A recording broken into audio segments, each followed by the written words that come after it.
क्या बोलूँ दोस्त, आज तो कुछ समझ में नहीं आ रहा है कि क्या आप लोगों से साथ बात करूं, क्या बोलूं, किस तरह से बोलूं। क्योंकि जब बोलते हैं ना, जब ऑप्शन आता है लोगों के पास तो दो दो ऑप्शन आने लग जाता है। तो आज बिल्कुल हमारे साथ भी ऐसा ही कुछ हुआ है। मैं 2 दिन से काफ़ी डिस्टर्ब में हूँ, क्योंकि मुझे तो ये सारा आज समझ में नहीं आ रहा है कि रास्ता क्या चुनूं, मैं क्या करूं, कैसे करूं। क्योंकि मैं आपको पहले भी कितना बार जो ब्लॉग बनाता था तो उसमें मैं बता देता था कि मैं पहले जॉब करता था, मैं 2 साल से इस लाइन में स्टेब्लिश कर रहा हूँ। तो जब मैं स्टार्टिंग में जब स्टेब्लिश किया था तो समझ में नहीं आता था कि मैं क्या करूं, क्योंकि बिजनेस में और हम जब जॉब लाइन वाला जो इंसान होता है ना, जो जॉब करता है, उसके लिए पूंजी ही सब कुछ होता है। उसको हमेशा अपने अकाउंट में ना 1.5 लाख 2 लाख अपने हैसियत के हिसाब से उसको देखने का आदत हो जाता है। तो जब हम यहाँ आए तो अपना भी अकाउंट भी खाली, तो उसमें फ्लैक्चुएट होना, परेशान होना, बिजनेस को स्टेब्लिश करना, पैसा पे पैसा जा रहा है, प्रॉफिट कुछ नहीं दिख रहा है, लोगों से ज़्यादा पहचान नहीं। तो उस टाइम में बहुत ज़्यादा थिंकिंग आता था, नहीं ठीक है, जब तक हूँ साल भर, उसका नहीं होगा तो जॉब अपन ट्राई करेंगे। तो जॉब ट्राई कर रहे थे। उस बीच में हमने जब तक मेरे को जॉब नहीं था, मतलब मुंबई जाना है या डायरेक्ट आ जाएगा, क्योंकि जहाँ मैं पहले से जॉब कर रहा था वहाँ का सेटलमेंट भी मुझे कतर में था, तो सेटलमेंट भी मुझे नहीं मिला था। तो अब जब मैं यहाँ आया तो मैं बोला ठीक है, यहाँ तो जब तक मैं मेहनत कर रहा हूँ, जब तक मेरे पास साल भर है, 6 महीना है, तो क्या करते हैं कि चलो कुछ, जब तक दुकान है मेहनत कर लेते हैं, 2 पैसा आएगा तो भाई चलो साग सब्जी का पैसा निकलेगा। तो उस बीच में मैंने लगा करके यहाँ बहुत ज़्यादा मेहनत करने लगा।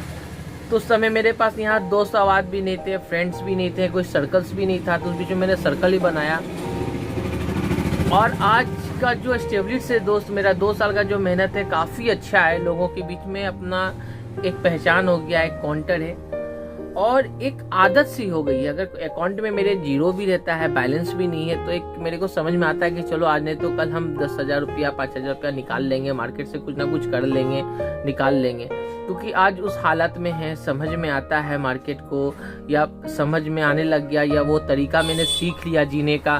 तो ये 2 साल में समझिए हमको अब असर नहीं करता है कि अकाउंट में पैसा है नहीं है। हालांकि पैसा बहुत ज़रूरी है, आज भी कुछ प्रॉब्लम आएगा तो बिल्कुल उसको किस तरह से फेस करना है, वो भी थोड़ा सा मुसीबत आ जाता है हर एक बिजनेस वाले के लिए। क्योंकि बिजनेस वाले के लिए वो लोग कभी पैसा अपने पास रोकते नहीं है, अपने पूंजी में उसको लगाते हुए चले जाते हैं। तो अब तो आदत सी हो गई हमको, तो अब मेरे को उस बात का टेंशन भी नहीं होने लगा। मैं जितना होता है मैं उतना मार्केट में पैसा लगाता हूँ, माल लेकर के अपने दुकान पे मैं बैठता हूँ। आज खास करके 2-3 दिन से मुझे कंपनी से कॉल आ रहा था कतर से, और सैलरी भी आ गया था, सैलरी पर भी डिस्कस हो गया था, सारा कुछ आ गया था। और कल के डेट में मेरा इंटरव्यू था। 3 दिन से वो लेडी जो थी मुझे फॉलोअप कर रही थी, और फाइनली उसने मुझे क्लाइंट का डेट दे करके मेल कर दिया कि आपके रूम में कोई होना नहीं चाहिए, आप अकेले आइसोलेट रहेंगे, नेट स्ट्रॉन्ग होना चाहिए, आपका इंटरव्यू है, उसका फाइनली आपका सिलेक्शन होने के बाद फाइनल आप बाहर आ जाएंगे। सैलरी भी अच्छी थी। अब जब मैं सैलरी कैलकुलेट करता हूँ तो सैलरी भी बेहतर है। अब मैं इस बीच में डिस्टर्ब हो रहा हूँ कि यार अब क्या करूँ। अब मैं दुकान देखता हूँ, तो दुकान जब देखता हूँ, दुकान देख करके फिर समझ में नहीं आता है, काफ़ी मैं डिस्टर्ब बन जाता हूँ। आप बिल्कुल मेरे बात को समझ रहे होंगे दोस्त, जो मैं आज फेस कर रहा हूँ। मैं दुकान देखूँ या अगर बिजनेस करूँगा तो बिजनेस में काफ़ी मेहनत है, बहुत ही मेहनत है दोस्त, इतना इजी नहीं है। मगर बिजनेस में काफ़ी पेशेंस बना के रखना पड़ता है। हो सकता है जो आज मैं स्टार्ट किया हूँ वो आपके बोलते हैं ना, जॉब जो होता है ना, जॉब जो होता है वो सिर्फ फैमिली पालता है, और बिजनेस जो होता है ना वो खानदान पालता है, वो आपका जनरेशन पालता है। तो मुझे मालूम है कि ये जो हम कर रहे हैं ये मेरे लिए ज़्यादा यूज़फुल नहीं होगा, मगर आने वाला जो जनरेशन रहेगा, मेरे बाद जो मार्केट में बैठेगा, वो कुछ और देखेगा, वो कुछ और करेगा। तो सारी बात हो जाती है। आज जॉब भी आया तो मैंने उसे बोल दिया कि नहीं मेरे को दूसरी कंपनी में हो गई, आपसे अच्छी सैलरी दे रही है, कुछ मैंने इस तरह से बोल करके मैंने उसके बात को कट किया। मगर ये मुझे अंदर ही खा रहा है। अगर मैं यहाँ मान लो 30,000 रुपये महीना में बचा लेता हूँ जॉब बिजनेस से, तो वहाँ जॉब से भी करके मैं 30,000 रुपये महीना कमा लेता हूँ। फिर सोचता हूँ वहाँ ईजी होगा, ये थोड़ा टफ हो जाएगा। मगर फिर मैं ये सोचता हूँ कि यहाँ कुछ फ्लैक्चुएट है, कभी 30 भी आता है, कभी अच्छा कमा लेते हैं, फिर इतना सारा अच्छा सर्कल बन गया है।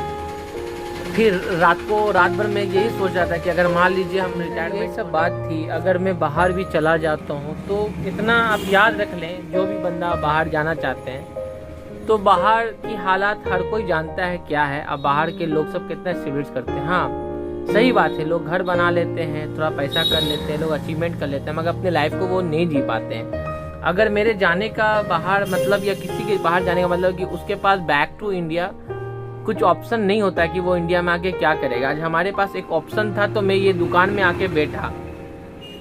आज दुकान में मैं आके बैठा तो थोड़ा बहुत पैसे का अन है जिससे मैं कुछ भी कमा सकता हूँ, कुछ भी कर सकता हूँ।